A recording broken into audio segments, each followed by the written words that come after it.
Partai Golkar optimis Mahkamah Konstitusi akan menolak gugatan pasangan calon Capres 01 dan 03 dalam sengketa pemilihan presiden 2024.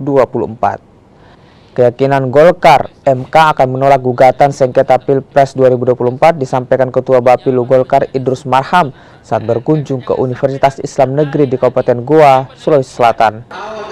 Idrus menilai jika putusan Hakim MK nantinya akan berdasarkan norma hukum, bukan berdasarkan norma etika.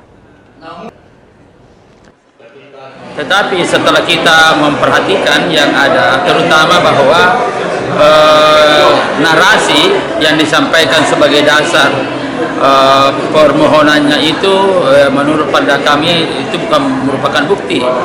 Nah, kemudian yang kedua adalah bahwa yang namanya Mahkamah Konstitusi itu memutuskan berdasarkan norma-norma hukum, bukan nilai-nilai etika dan lain-lain sebagainya seperti yang gambarkan itu. Nah, oleh karena itu jalan keluarnya adalah menurut pandangan saya tolak permohonan itu, tetapi pada saat yang sama Mahkamah Konstitusi membuat paling tidak ada dua rekomendasi.